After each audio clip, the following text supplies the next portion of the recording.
Let's look now at how the rest of the rollout on vaccinations is going. My colleague Tom Connell with us. Tom, where the numbers are at the moment on a national level, it's hard to see how we fall short of 90% fully vaccinated. Such a positive, isn't it? Because there was uncertainty. Would vaccine hesitancy be a big issue? Seemingly not. So looking at the national average right now, we know we've been speaking about getting to the second dose milestone.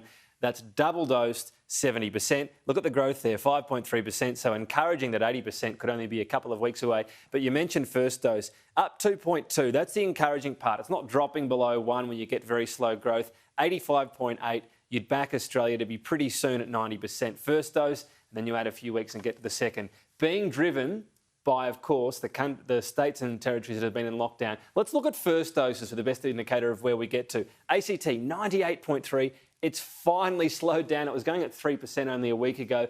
And yes, it's a bit of a deceptive figure. They're actually using ABS figures from 2016, so it's not quite as high as that, but very similar to it. New South Wales, it's slowed down quite a bit as well, 92.7, so it won't get as high as the ACT, but you're looking up perhaps the 95% region. Victoria about to tick over 90, and look at the growth, so that says to you it's going to go into the mid-90s as well. And Tasmania, I'm adding to the Achievers group, it's slowed down. This is really good to see, 3.8. It was dropping right down on first dose, and that shows there's a bit of growth left.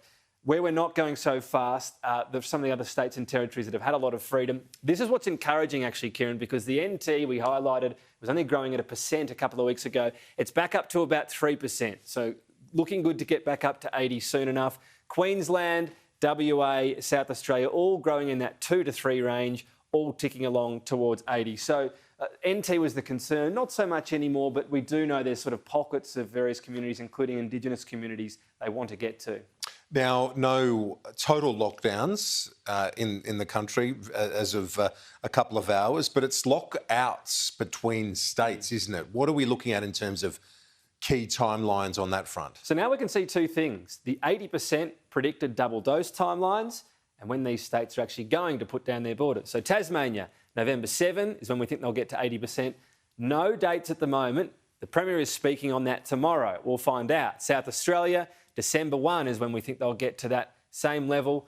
No announcement yet. We'll find out soon enough. We think they're pretty forward-leaning. WA, December 10, we've already heard from Mark McGowan, not open this year. Maybe to Queensland, but not open to others this year, so he's pushing off into the next year. Queensland's the one where they've set a date, perhaps surprising some people. We know tourism's big there. December 12 is when we predict they'll get there. December 17, Kieran, is when they're saying they'll be open regardless. But if they hit that target, December 12, that's when they open up to the rest of the country. Good news for tourism. And Tom, the situation in Melbourne, from one key stat, is actually looking much better than the modelling had suggested. Talk us through that. Burnett modelling is what the Victorian government used to have its path out. So let's look at, first of all, the original Burnett modelling. And what I'm just going to pull out here is ICU admissions. So the net number of people with COVID and ICU. This was a few weeks ago. So this is the point at which there were only about 50 or so. This was the prediction. This middle blue line here, it gets up well in excess of 400. The potential increase is 1,200. That's 1,200 people in an ICU bed in the country. Update that, though. Let's get a few weeks later, and this was the Burnett modelling released last week, and the reality is playing out a lot better. This looks a lot higher, Kieran, but we've changed, actually, the axis here. We're only a tick over 100, 120 or so, and the peak here, if we go through the middle, is hovering at or below 200, much below what was predicted. It says two things, and it is good news, Kieran. It is good news that this peak at its absolute maximum now isn't 1,200 but 400, but it does speak to what a lot of people said at the time. Were those predictions too pessimistic? Because the case numbers in Victoria have been high, not unexpected. Burnett's been pretty good at the case numbers, but not at the sort of hospital and ICU. The vaccine, in other words, is doing its job. It is indeed, Tom. That's good news. Thank you.